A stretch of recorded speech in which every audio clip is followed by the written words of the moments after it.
On the left. No, it's here. You guys ready? Yeah, okay, great. Perfect. Absolutely. Science fiction fans all around the world rejoice because Stargate is making a comeback. Are you happy? Well, it's coming back on Amazon Prime in 2 years' time, and should there be a reason to rejoice or to be worried? So in this video today, folks, I'll break down the news, what happened last night. I was going to make a video last night, but I was a bit under the weather, so I thought I'll leave it until this morning. So if you end up liking the content that you see in this silly, goofy face right here, make sure you leave a comment below. You might want to consider subscribing. And without further ado, let's get into this news article because it's pretty packed and baked like my cookies. I'm not busy. Let's do it.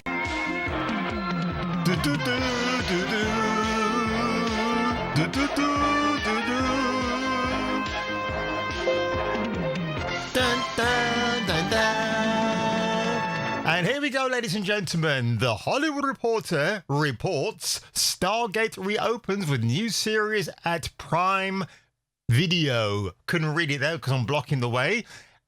So Martin Gero, not to be confused with Martin Gere, played by Richard Gere, which gets even more confusing. A writer and producer on previous entries in the franchise will be the showrunner.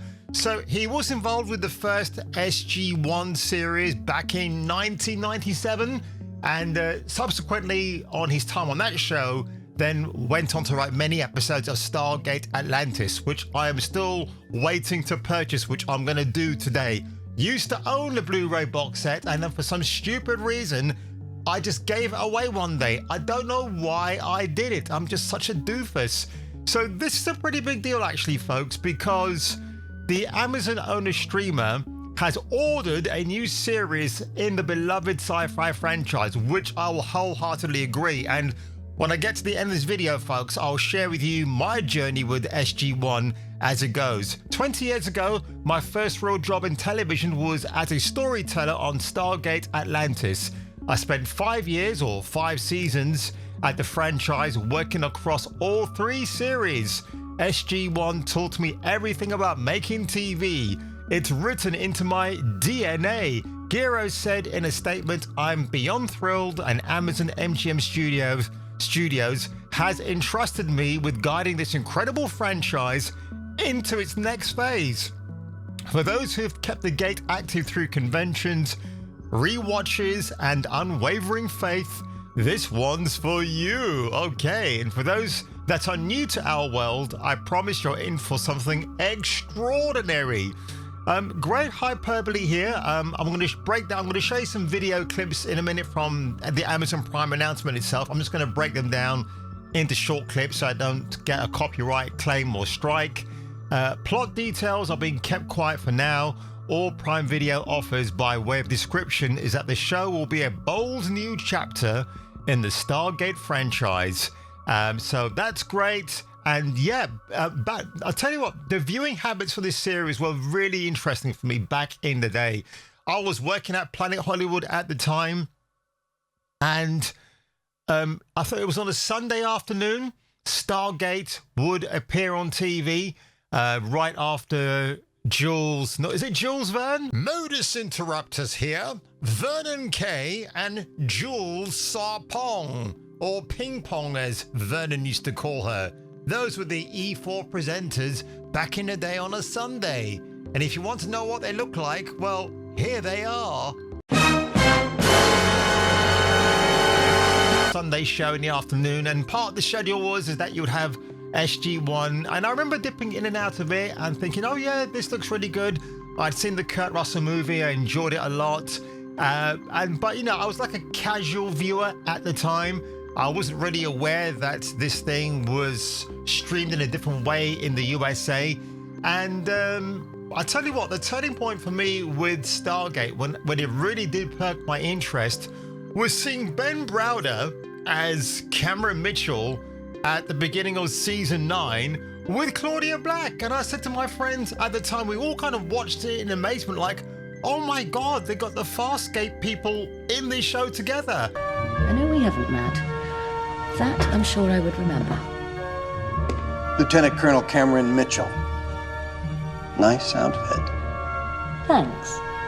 That was a real geek out moment for me, and I don't think I've ever gotten over it. It's so awesome. I love Ben Browder and Claudia Black, and yeah, I have Farscape on Blu-ray in my room, which I have to start watching again because I started watching season 1, and then I drifted off and did something else, and then now I've got to get back into it again because I've kind of forgotten a few bits and pieces here. But the reason why I'm skeptical, a little bit skeptical about this announcement, first of all, obviously MGM were bought up by Amazon, I think 3 years ago now, and MGM own all the rights to Stargate. So I guess it was in the interest of Amazon to get the ball rolling with a new iteration. So it's not a reboot, thank the Lord.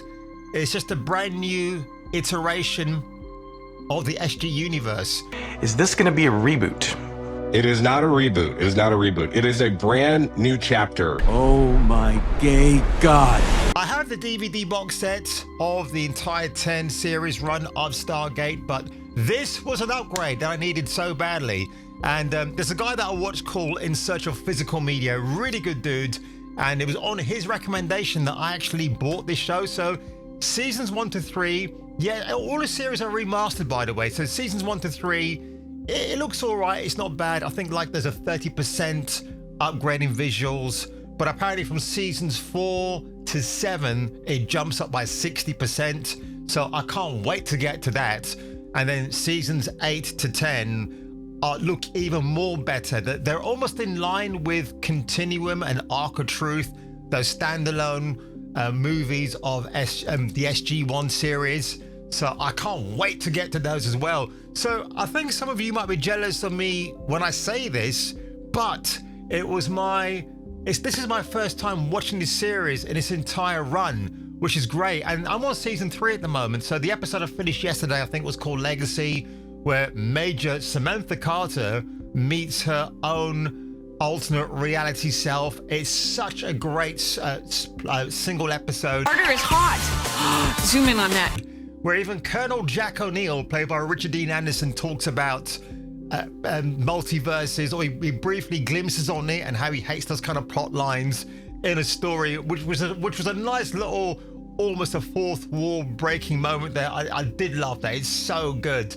So I mean, I'm on disc 2 now, season 3, and the reason why I kind of slow down watching these shows, because I know it's going to end at some point.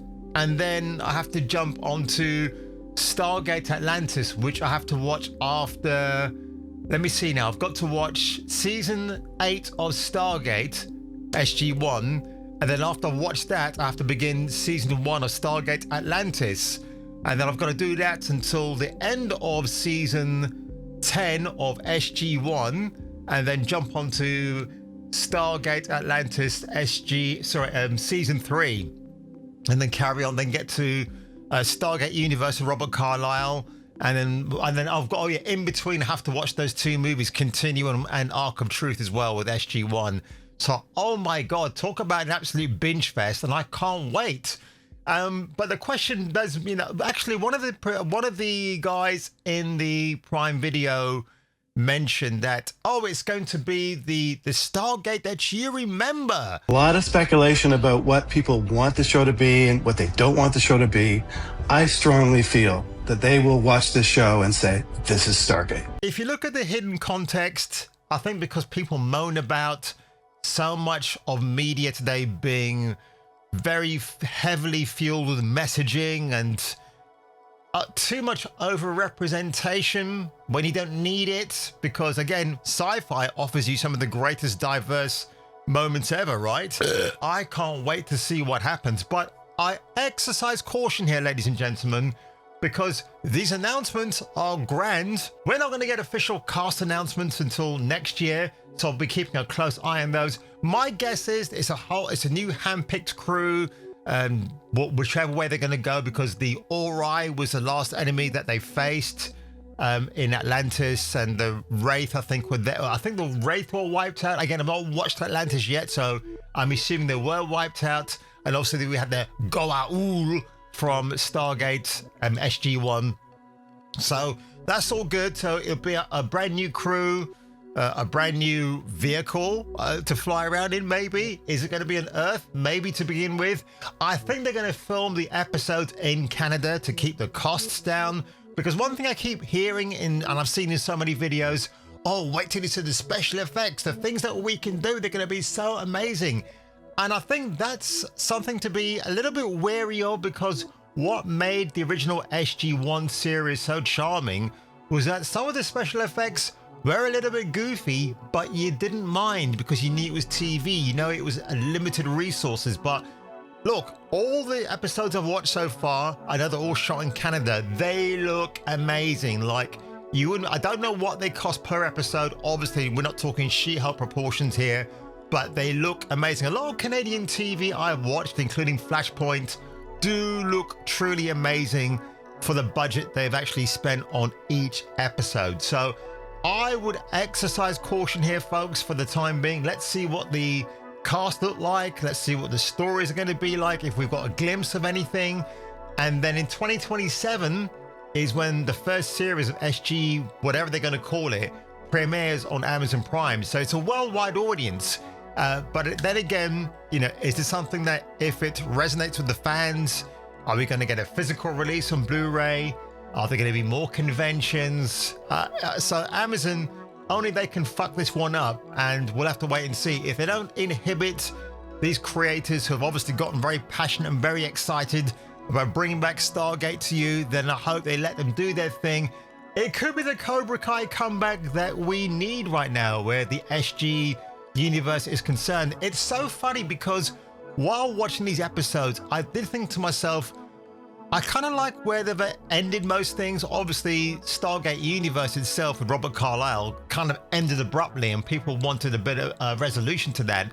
And Joe Finnegan, who was one of the main characters of Atlantis, wanted to buy the rights to Atlantis to carry on with the show. But I guess maybe at the time, maybe he knew that this was going to be a thing later on. So will cast members like Ben Browder and Claudia Claudia Black, bringing back her back to this series, will it be summoned for a recall? I guess they will. Richard Dean Anderson, I don't think we'll probably see him because he's got health issues at the moment and he pretty much retired from the scene.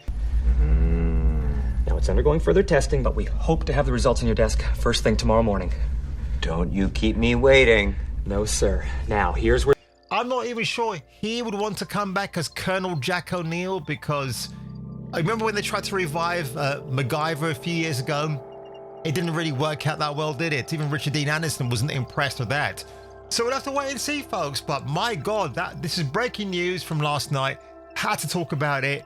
And if you ended up enjoying this video today, engage in the conversation below, folks. Let me know what you think, what your fears are. Again, just tread with caution. Let's just see what these guys and gals come out with, who they're bringing to the table, and if there's any red flags, we're obviously going to call them out. But on that one, ladies and gentlemen, if you were me and if I were you, you should perhaps return for the next video.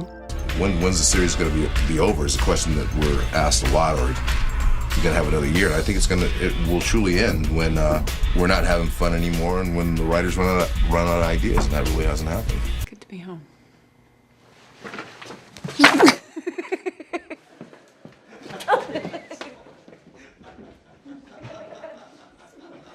Ow, dude, that's not right.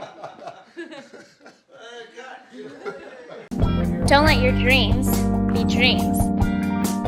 Dream of me. I'll make your dreams come true. Everything's possible with me.